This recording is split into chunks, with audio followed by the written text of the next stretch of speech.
Hello there, my name is Mr. Smartdonk here. Welcome to my Let's Play of Sword Coast Legends. So, to clarify, I'm not going to be starting the actual Let's Play yet this episode, but I will be creating my character.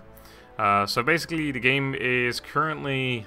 well, it's not released yet. It will release the 20th, I believe, of this month, but we should be able to play it a few days early, and hopefully we'll be able to upload some actual... like storyline gameplay as well, or like the Let's Play basically. I can hopefully start it before then and get some footage up as well, but... game has currently got some head starts, and also I've like a permanent head start because I've got access from the developers.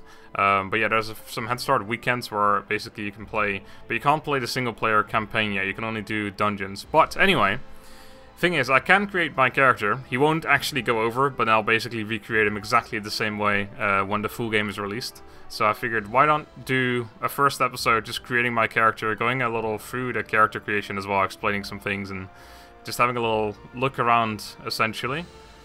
I thought that would be cool. So yeah, no actual Let's Play yet, which will be starting in about a week or so. Because hopefully that's when I'll be able to start recording actual single player. But I'm not sure how exactly it's going to go, because I think there might be an NDA on the actual single player as well.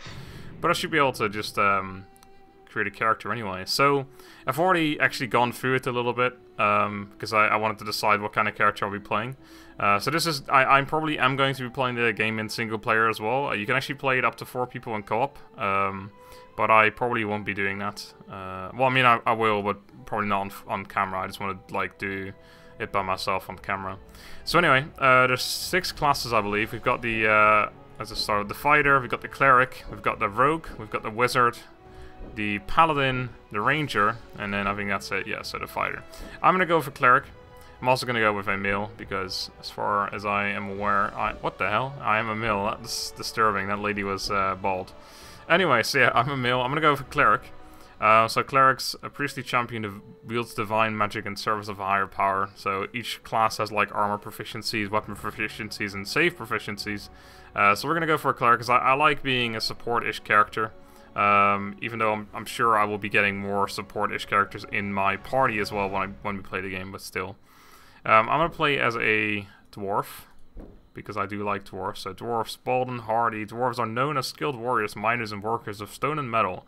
Though they stand well under 5 feet tall, dwarves are so broad and compact that they can weigh as much as a human standing nearly 2 feet taller. Their courage and endurance are also easily a match for any of the larger folk. So you've got more more races. So you got the halfling, you got the half elf, you've got the human, the elf, and then the dwarf.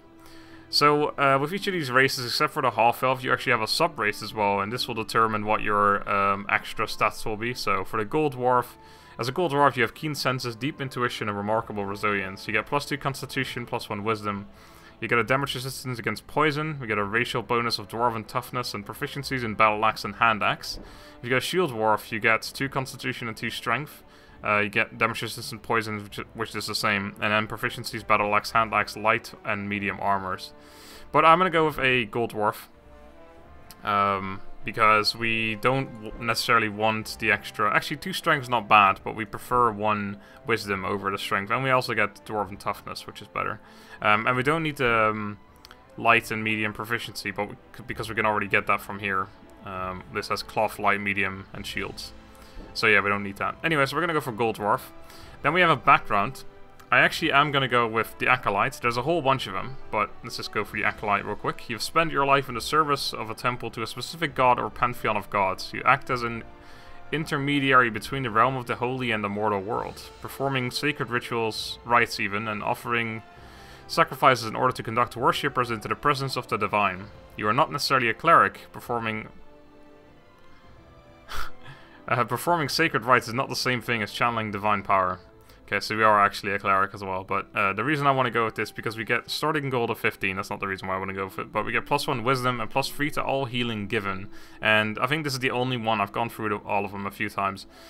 This is the only one that actually doesn't have anything to do with healing, and if we're going to be like mostly a support/healing kind of character, then that's going to be important to us. And the wisdom is also the most important stat for the cleric, so that works out. And then the starting items, we get 2 scrolls of restoration and a scroll of shatter. I haven't even really talked about this yet. The game, Sword Coast Legends, I haven't even really talked about what it is yet. So, basically, this game, it's a D&D type game. Like the combat and all that is based off of D&D, 5th edition apparently. I personally don't know much about D&D, but what really got me to like this game, or what really got me interested in this game, because I don't know how much I'll like it yet, but I'm sure it'll be good. The main thing that got me interested is that the single player is being made by the people that made Dragon Age Origins. And that game is really good. You can really tell as you like look at the game, it's really similar. It doesn't have a like third-person type view that it had in the Dragon Age Origins. In that game, obviously, you could go third-person or you could go like a tactical view from above. Basically, this game is just a tactical view from above. But yeah, it's made by the same people, and you can really see like a lot of the things are very similar to that game, which I like a lot. So. That's what really got me interested, and then the fact that it's D&D, that's fine as well, but I don't really care about that sort of thing too much, as long as it works properly. But anyway, so you got the Acolyte, you got a whole bunch of them as well, that give other kinds of stats. There's one that really is really interesting, because all these ones give a bunch of gold, anywhere from like 10 to 50 gold, I believe, and then there's the Noble, which gives you a bonus 800 gold, but doesn't give you any different stats or anything. So basically all of them give you extra stats, a bunch of gold, and then passive bonuses and such as well. And the reason I like the Acolyte is because it gives the extra healing, which I think is a good passive bonus to have. And then a +1 wisdom doesn't hurt either. Cool, so that's our origin. Dragon Age Origins. So we have our skin color, well, we have our appearance really. One thing I don't like too much about this is you can't look from the character from like above, you're sort of looking from down, so it's hard to like see sort of things, but that's just a minor thing. Anyway, so skin color, I'm gonna go with this one. I already had a look through all of them. I can just quickly go through everything, but I think I don't want to spend like too much time in here and it wastes everyone's time. So I'm just gonna go with that one because I know I want to do that. Complexion, I'm gonna go with the standard one as well. So we're gonna do that. There we go. Hair color, so again, whole bunch of choices. Not too many like awkward colors, which I think is good. Like I like having sort of realistic characters. I'm gonna go with a brown because I don't know exactly which one. I think this one looks pretty nifty. I like it. How about that? It's a bit dark. I'll take this one. Or a young dwarf still.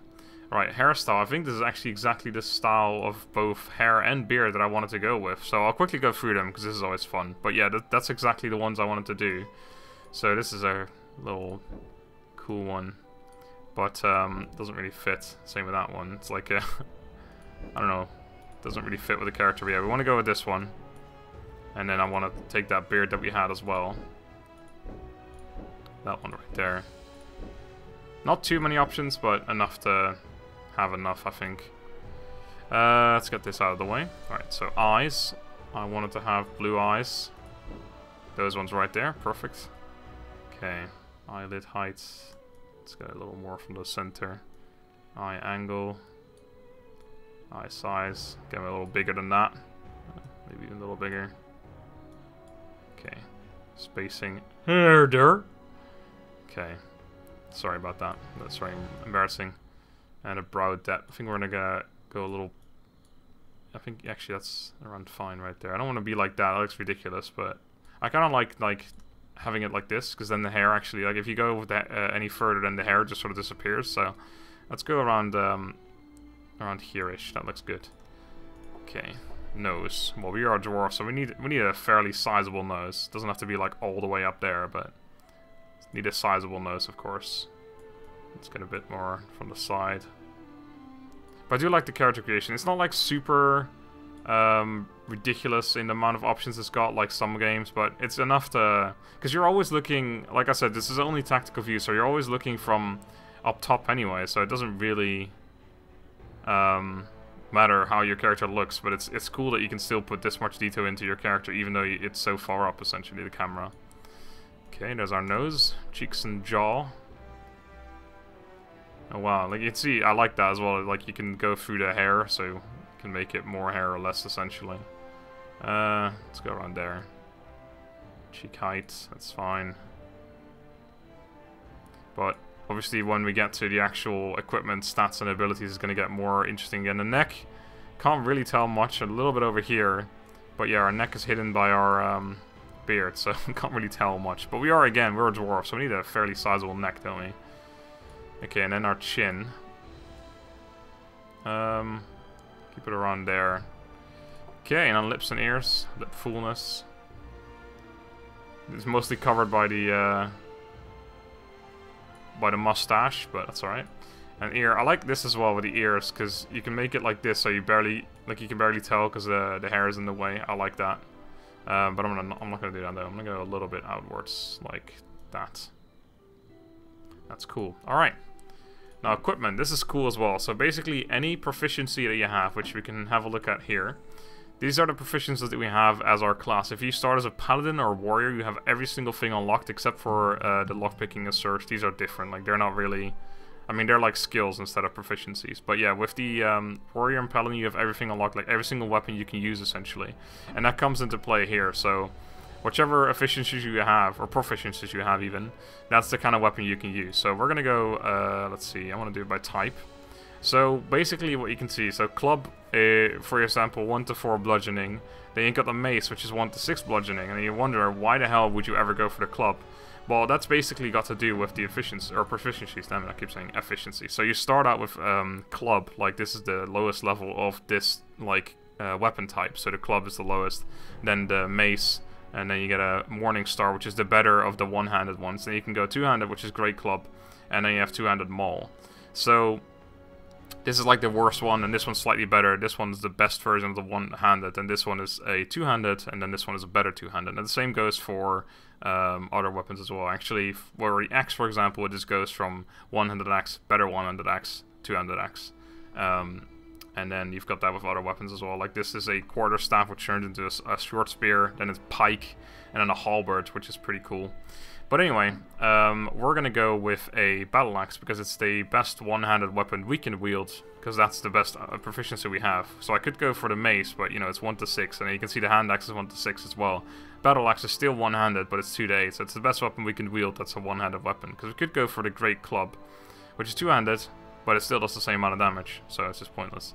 And we also proficiency is bow, so we could even go bow or crossbow. We can switch weapons whenever we want, and when we get into the game as well. And then there's armor. Not really much choice here because we only have the proficiency in well, up to medium. If we had heavy, we would have 2 sets to choose from. But the only medium one is the chainmail cure, or the chainmail set basically. So we already have that equipped. So we can have a quick look around the other things though. So this is the light stuff. Then you got leather items, leather cuirass here, leather boots. So you got different kinds, but then the best one we can have is the chainmail. So we're just gonna go for that. Right, now our stats. So the cleric combine the helpful magic of healing and inspiring their allies with spells that harm and hinder foes. Sometimes evildoers benefit most from a mace to the head, so clerics don't neglect combat training. When making a cleric, make wisdom your highest attribute or ability score, followed closely by constitution and strength. So we're gonna do that. We're just gonna max this out as far as we can. So I'm not entirely sure why you can't max it out anymore. It costs 3 points now to upgrade it, and we have like easily got 3 points available. So it costs 1 point now, and then it costs 2 points to up it. So you can see it goes up by 2. But yeah, we can't go into this one for some reason. We can't like pay another 3 points to get it up any further. But that's all right. So Constitution and Strength are our next more important abilities. So we're gonna get that up as well. Let's just use all the 1 points right away at least. I probably want to get my charisma up as well because, I mean, I can have a quick look through these stats, but it's just general, like, RPG stuff. Strength, bodily power, athletic training, just damage you do with melee weapons, dexterity, damage of ranged, and maybe, like, dodging or something. Constitution, health, intelligence is magic for the mage, wisdom is magic for the cleric, and then charisma is magic for the paladin, I believe. So that's essentially like how it works, basically. But charisma, anyway, because charisma measures your ability to interact effectively with others. It includes such factors as confidence and eloquence, and it can represent a charming or commanding personality. Charisma used any time you must be persuasive, whether it be hostile or friendly. So this is why I feel like maybe it's worth putting a few points into charisma, just to get it up a little bit, so that we can actually still use that. But basically, intelligence is completely useless, because this is like only for arcane spells, which we don't have. But I think charisma actually will be useful for that. So let's put a few points in there, and then we still have a few points left to spend. So let's get our strength up a little bit more, and then I guess we'll put 1 more point in constitution.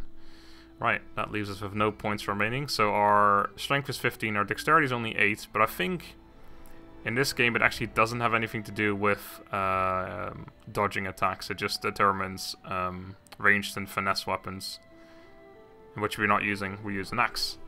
So Constitution, clearly health, yeah, and then Wisdom is our magic, basically. So that should be good. Cool. Let's go to abilities. Right, so in the abilities, there's a whole bunch of trees here. I'm not going to go through all of them in detail, though. We have currently got 2 ability points remaining. I could actually go into the skills and proficiencies and just get heavy armor unlocked. It does cost 2, but it would allow us to use heavy armor, which I'm not sure if that's a bad idea. It might be a good idea, so we could become a tank / healer, but we'll probably get like either a tank or a healer at some point, so I probably just want to focus on being a healer myself and then just getting a tank as a party member.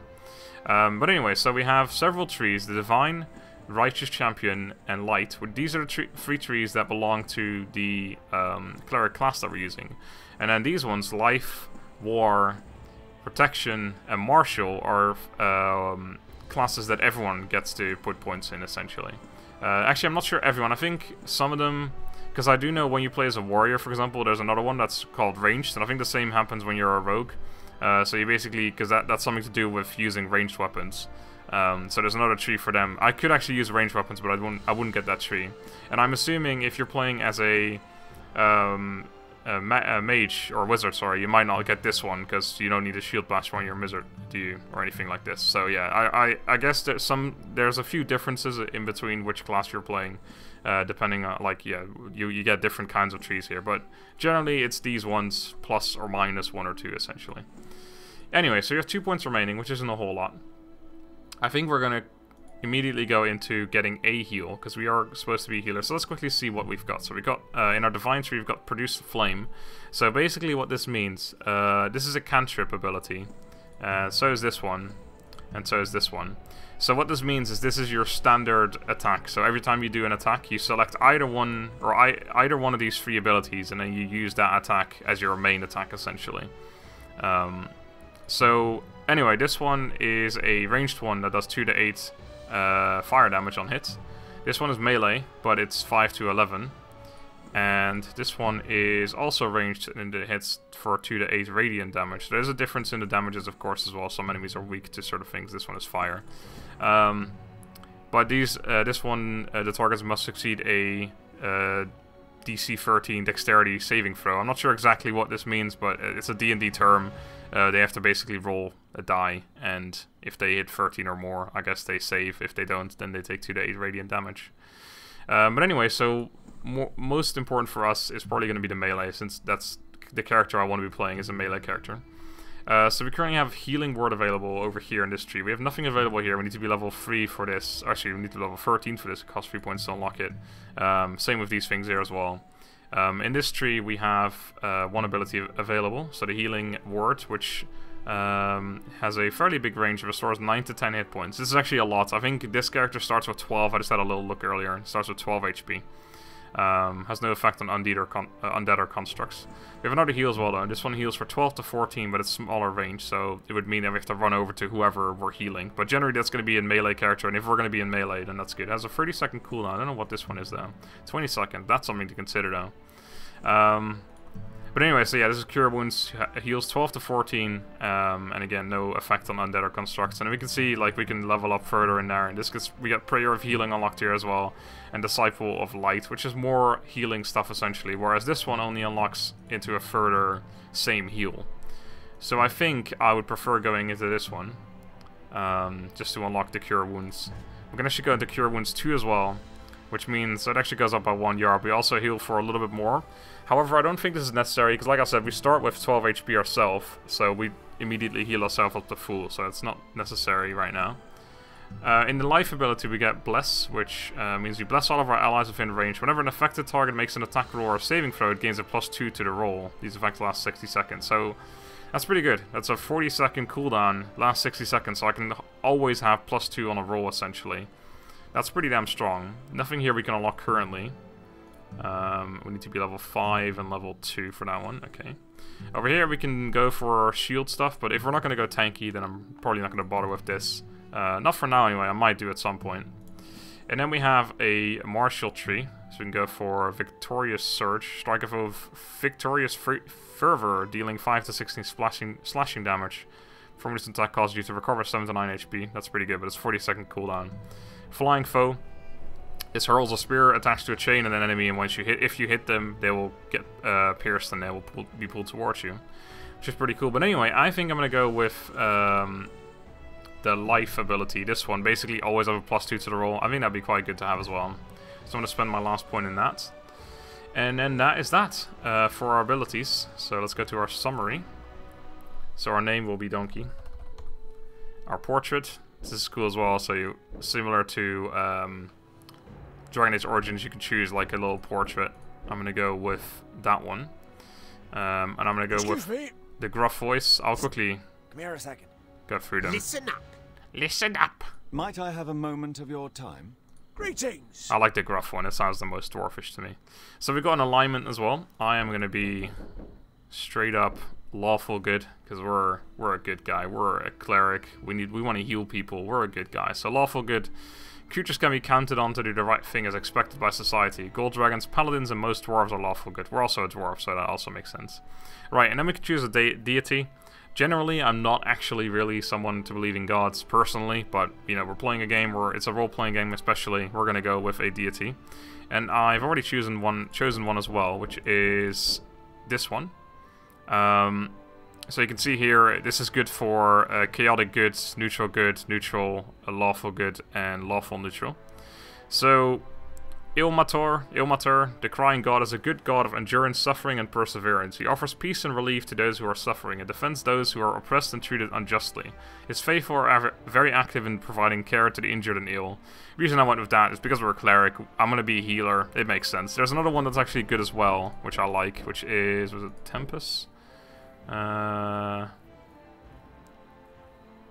No, wasn't him. Was it this one? Yeah, this one is the Loyal Fury is god of duty, loyalty, and bravery. Chivalrous, steadfast, and true. He's the unswerving enemy of corruption and evil. He's served by paladins and other holy champions. So this is also good for lawful good, but I prefer the other one because it's more our character, Ilmater. Cool, so here's our history. I could actually write in here. I could like change the text if I want to, but I'm just going to stick to our history. Bold and hardy, dwarves are known as skilled warriors, miners and workers of stone and metal. They stand well under 5 feet tall. Dwarves are so... Oh, this is actually the text that we have from our main thing. Anyway, a priestly champion who wields divine magic in service of a higher power. That's our cleric. And you spend your life in service of a temple to a specific god or pantheon of gods. Actually, I think that's the cleric stuff as well. Oh, and this is our... the thing that we chose on the bottom. I can't remember what it was called. The Acolyte. Right, that's what that is. Cool. Anyway, so I'm going to start. Not that it matters. Because again, I have to actually recreate this character once the game is fully released, or when I can actually get into the full game myself. Which should be in a week and a day or so from now, but I'm not entirely sure. Should be next Friday. But yeah, this will just be a first episode of my Let's Play of Sword Coast Legends, and the next episode will be gameplay. But again, I will have to recreate this character, but I'm just going to do it exactly the way I've done it so far. There might be a minor change if they add or change any of the character creation somehow, but I doubt they'll do that, so we should be exactly this character. Anyway, until then, I hope you guys enjoyed. I hope you're looking forward to it. I'm really looking forward to this game.